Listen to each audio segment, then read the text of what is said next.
Betrayal among the stars. The crystalline towers of Araxia Prime shimmered in the light of its twin suns as they had for millennia, their azure spires reaching toward the heavens like fingers of hope. But today, those towers trembled. Ambassador Thela Vex stood at the panoramic window of the High Council chamber, her silver-scaled skin reflecting the afternoon light as she watched black shapes descend through the atmosphere. The Draxan warships had arrived. "Status report," she demanded, her usually melodic voice now sharp with urgency. "Third wave of Draxan battlecruisers entering orbit," replied Sentinel Kiro, his taloned fingers dancing across the holographic interface. "Defense grid at 63% capacity and falling. Civilian evacuation proceeding in sectors 7 through 12. But," he hesitated. "Speak freely, Sentinel." "The evacuation transports are being targeted, Ambassador. They're shooting down unarmed civilian vessels." A cold fury settled in Thela's chest, constricting her breathing. The Draxans were known for their aggression, their thirst for conquest, but this violation of the most basic tenets of interstellar warfare confirmed what intelligence had suggested. This was not a border skirmish, it was extinction. And the Council's response. Cairo lowered his eyes, the bioluminescent patterns on his face dimming with shame. "The Galactic Council has denied our petition for emergency intervention. They've classified this as a regional dispute and recommend diplomatic solutions." Diplomatic solutions. Thela's voice rose, echoing against the crystal walls. "While they shoot down evacuation ships, while they target medical facilities." She strode to the central command table, bringing up the galactic map with a sweep of her hand. "Show me the communications." The holographic face of High Counselor Zephyrin materialized above the table, his 8 eyes blinking in a practiced display of regret that didn't reach any of them. "The Council extends its sympathies to the Araxian Federation during this time of conflict. However, after careful deliberation, we must classify this situation as outside our jurisdiction for direct military intervention." 800 years, Thela whispered, her voice trembling with rage. 8 centuries of loyalty to the Council. We gave them our crystalline technology. We healed their worlds after the Void Plague. And now they abandon us. "Ambassador," Kiro interjected gently, "there's another transmission coming in. From Earth." "Earth." Thela's head tilted in confusion. The humans. They're barely established in interstellar politics. Their first FTL journey was less than 40 years ago. Yet they're responding to our distress beacon, which we broadcast across all channels. "Put them through." The hologram shifted, and Thela found herself looking at a human woman with dark skin, close-cropped hair, and eyes that held both compassion and steely determination. "Ambassador Vex," the woman began, "I'm Commander Elaine Mason of the Earth Defense Force. We've received your distress signal and are mobilizing a response fleet." Thela blinked in surprise. "Commander Mason, while I appreciate your concern, I must be honest. The Draxan Imperium has deployed 3 battle groups with technology far beyond your capabilities.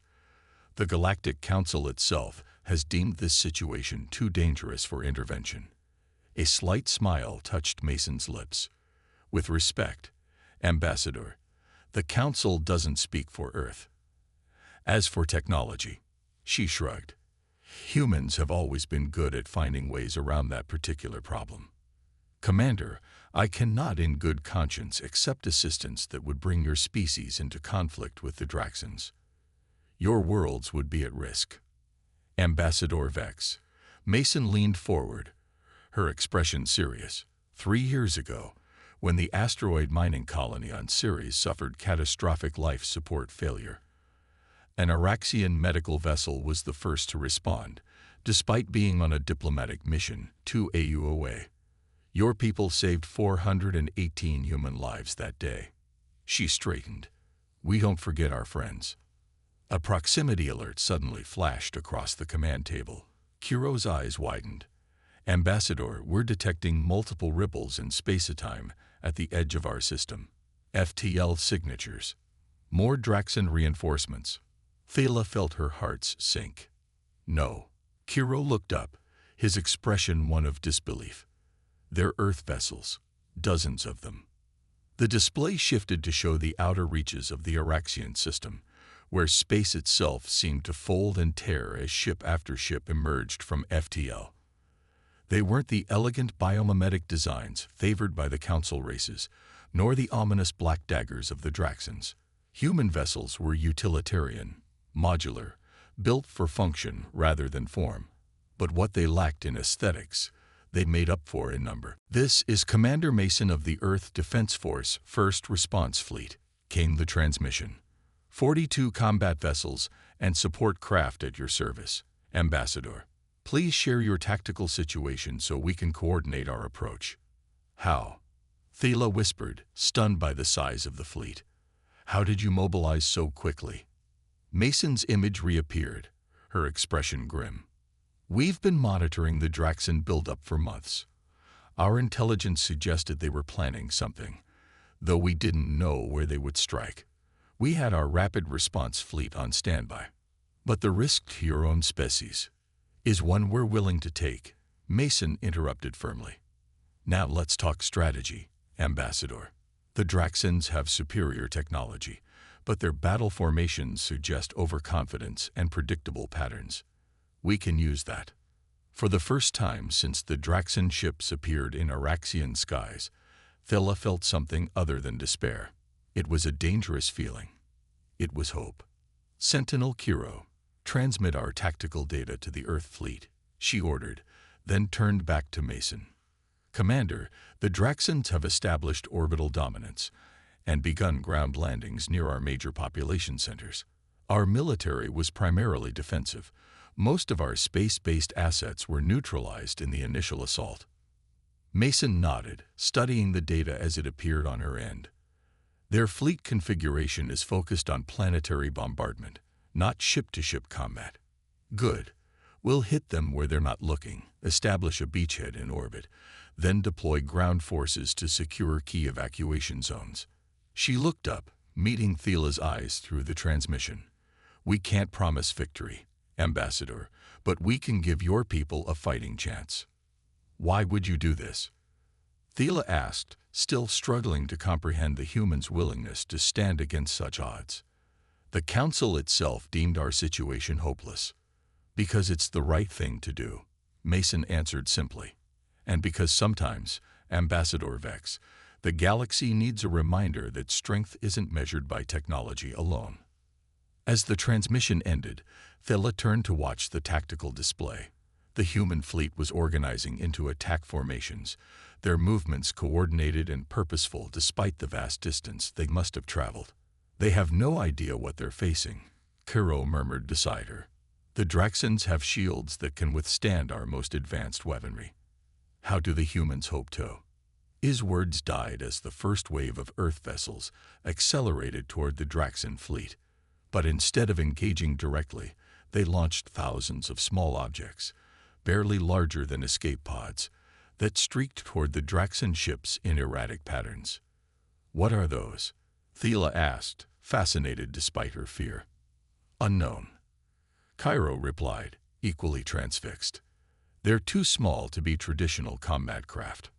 On the display, the objects swarmed around the Draxan vessels like insects. The massive warships began firing, their energy weapons cutting through space, but hitting nothing. The small craft were too agile, too unpredictable. Ambassador, Kiro said suddenly, we're receiving a transmission from one of the human vessels. A different face appeared on the screen, an older human man with weathered features and salt and pepper hair. Ambassador Vex, Colonel James Harker, EDF Special Operations. Those gnats buzzing around the Draxan ships are our WASP drones, weapons assessment, and shield penetration units. They're mapping the frequency modulations of Draxan shield systems in real time. Understanding dawned. You're looking for vulnerabilities. Exactly. Every shield has a resonance frequency. Find it, and even the strongest barrier becomes a paper door. His expression hardened. We've been studying Council reports on Draxan technology for years, preparing for this possibility. How long until? A series of explosions flashed across the tactical display as several Draxan vessels suddenly erupted in flame, their shields collapsing as if they had never existed. Target data acquired, Harker said with grim satisfaction. Transmitting shield frequencies to all EDF vessels. Commencing primary assault. The human fleet surged forward, weapons fire now bypassing the Draxan shields as if they were made of air. Ship after ship began to falter, their once impervious defenses now useless against the human onslaught. Impossible, Kiro breathed. They adapted that quickly. Thela watched as the balance of the battle shifted before her eyes. Not impossible, she corrected softly. Human. The Draxan commanders, thrown into disarray by this unexpected development, began to regroup their forces, abandoning their bombardment of Araxia's surface to face the new threat. In that moment of respite, the remaining Araxian defense vessels joined the fight, coordinating with the human fleet as if they had trained together for years instead of meeting for the first time in the chaos of battle. A new transmission came through, and Commander Mason's face reappeared. Ambassador, we've created an opening. Our ground forces are deploying to secure evacuation corridors in the major population centers. Colonel Harker's team will coordinate with your defense units to establish a perimeter. This is far from over, but we've bought some time. Commander Mason, Thela said, her voice thick with emotion, the Araxian Federation is in your debt. Whatever the outcome, know that your courage will be remembered in our histories, however long or short they may be. Mason nodded grimly. Save the thanks for when your people are safe, Ambassador. In the meantime, she glanced at someone off-screen, then back to Thela with a slight smile. I think it's time to show the Draxans that picking on our friends was a very, very bad idea. As the transmission ended, Thela looked out at the battle raging in the skies above her world. For the first time since the invasion began, the darkness was being pushed back, not by the advanced technology of the council races who had abandoned them, but by a species the galaxy had barely begun to notice. Perhaps, she thought, watching another Draxan warship list and fall from orbit that had been the council's greatest mistake. The alliance that changed everything. Dawn broke over the central continent of Araxia Prime, illuminating a landscape transformed by war. Where elegant crystal spires had once reached for the heavens, jagged ruins now clawed at the sky. The air was thick with smoke and the distinctive ozone scent of energy weapons discharge. 3 days had passed since the human fleet's arrival, 3 days of relentless combat as the combined forces fought to push back the Draxan invasion. Ambassador Thela Vex moved through the makeshift command center established in the underground levels of what had once been the planetary defense headquarters. Around her, Araxian and human personnel worked side by side, their differences forgotten in the shared purpose of survival. Ambassador, a voice called, and Thela turned to see Commander Mason approaching, her uniform battle-worn and her face streaked with soot. Despite the evident exhaustion, the human woman's steps were steady, her eyes clear. Commander, your ground forces have performed admirably. Mason nodded, accepting the compliment with a tired smile. Your people fight with courage. Those civilian volunteers have been invaluable in the evacuation efforts. They reached the central holographic display, where Colonel Harker and Sentinel Kiro were engaged in intense discussion over a 3-dimensional map of the capital region. We've secured evacuation corridors in sectors 3 through 6, Harker was saying, his finger tracing lines through the city. But Draxan forces are converging here, trying to cut off access to the spaceport. What's the status of our orbital situation? Thela asked as she joined them. Kiro manipulated the display, zooming out to show the space around Araxia Prime. We've achieved a stalemate. The human fleet's shield penetration technology continues to give us an edge, but the Draxans have adapted, modulating their shield frequencies unpredictably. However, they've called off the bombardment, likely to avoid friendly fire with their ground forces. And the evacuation? 28% of the urban population has been moved to safe zones or evacuated off-world. Mason replied. It's slower than we'd like, but... An alert flashed across the display, interrupting her. Kiro's hands moved swiftly across the interface, his expression darkening. 3 Galactic Council vessels have entered the system. They're requesting immediate communication with the Araxian leadership. A cold silence fell over the command center. Every Araxian present knew what this meant. After days of ignoring their pleas for help, the Council had finally deemed their situation worthy of attention, but only after humans had changed the equation. Open the channel, Thilla said, straightening her posture despite the bone-deep weariness that had settled into her body. The holographic display shifted, revealing the elegant 8-eyed visage of High Counselor Zephyrin, flanked by representatives of 2 other council species. His expression was carefully neutral, though Thilla detected a flicker of surprise as he registered the human presence at her side. Ambassador Vex, Zephyrin began, his voice carrying the melodic tones that all council representatives cultivated.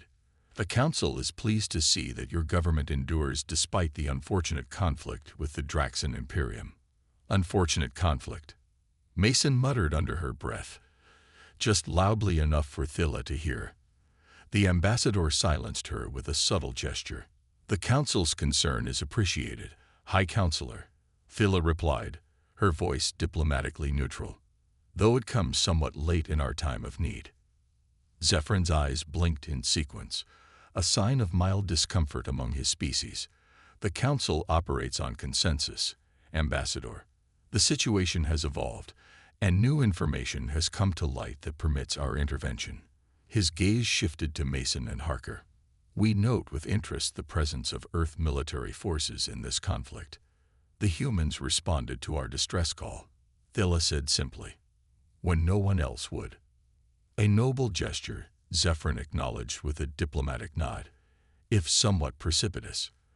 The Council has now negotiated a ceasefire with the Draxan Imperium. They have agreed to withdraw their forces, provided certain concessions are made regarding the crystalline deposits in your outer asteroid belt. Thilla felt her heart stutter in her chest. Concessions. They invaded our sovereign territory, bombarded civilian centers, and shot down evacuation transports, and you negotiated concessions in their favor. The Council seeks stability, Ambassador. The crystalline deposits are the primary point of contention. By establishing a shared mining authority under Council supervision, we can resolve this conflict and prevent further bloodshed. Commander Mason stepped forward, her patience visibly fraying.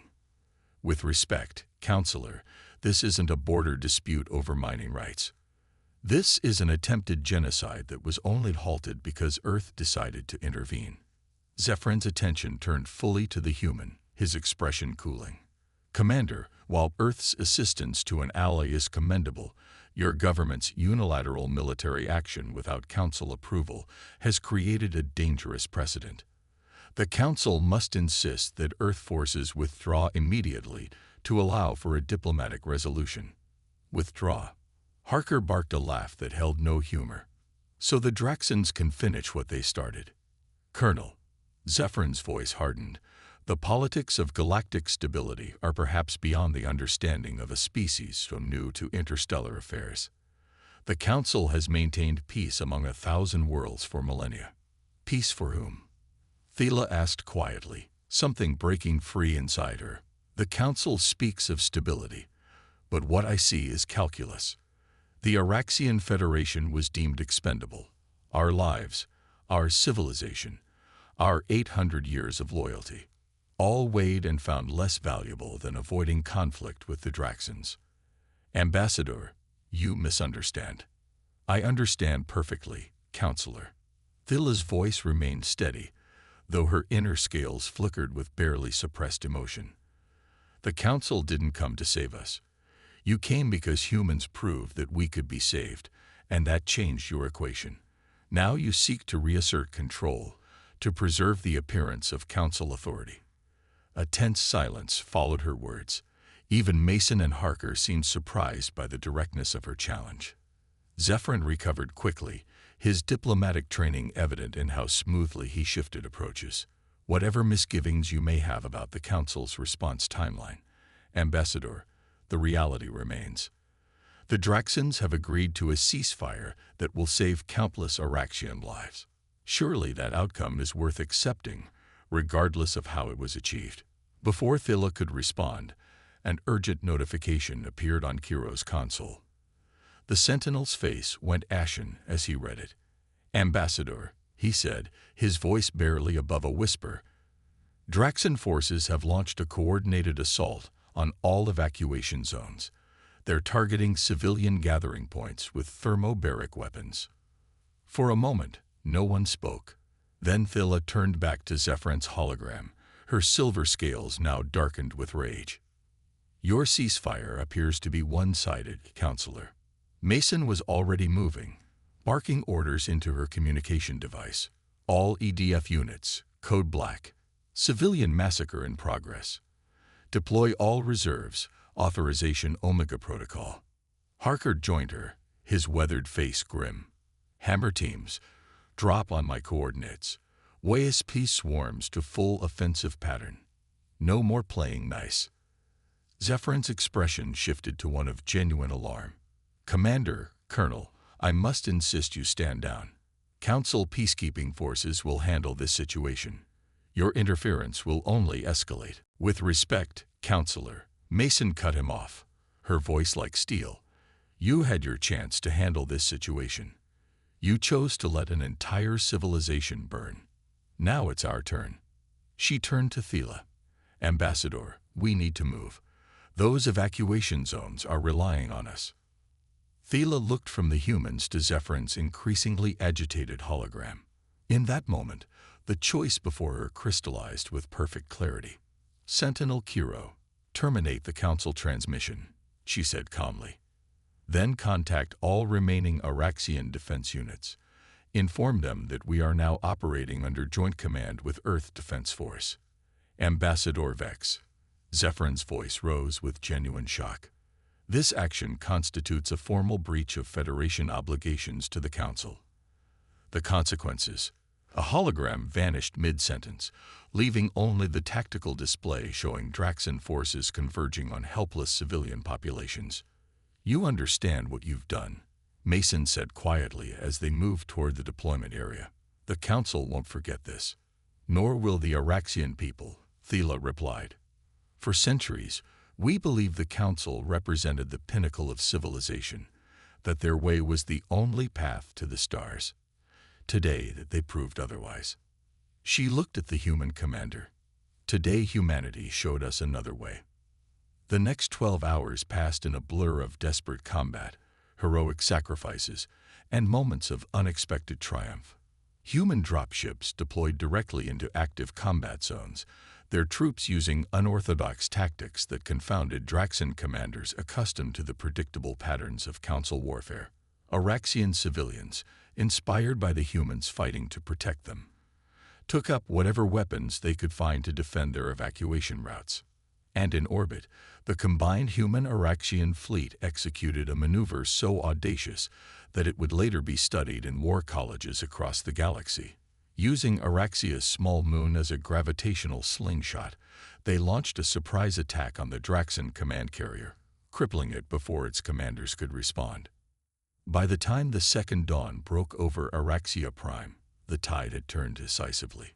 Draxan forces, their command structure in disarray and their supply lines severed, began a chaotic retreat. Not an orderly withdrawal as the Council had negotiated, but a rout, a defeat so complete that it would send shockwaves through the power dynamics of the entire sector.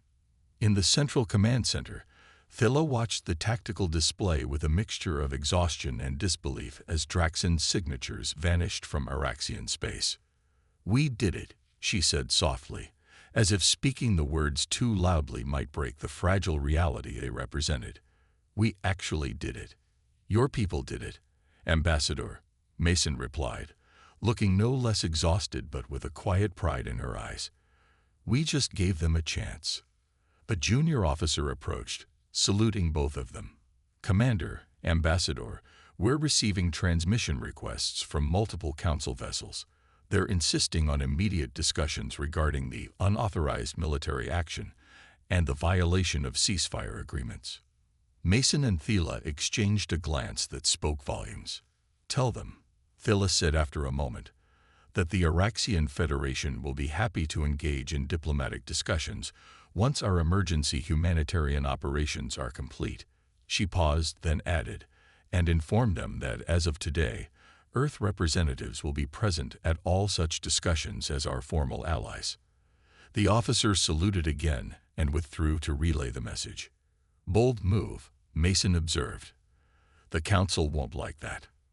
The Council has demonstrated the limitations of their protection, Thela replied. And humanity has shown us the value of allies who stand by their principles, even against overwhelming odds. She extended her four-fingered hand in the human gesture she had observed among the Earth forces. I believe this is how your people formalize alliances. Mason smiled, clasping the offered hand. It's a start. In the days that followed, as reconstruction began and the full extent of what had happened became clear, a new reality took shape in the cosmic order. The Galactic Council, for the first time in centuries, found its authority openly questioned. The Draxan Imperium, once feared for its unstoppable military might, retreated to its borders to nurse wounds both physical and to its fearsome reputation.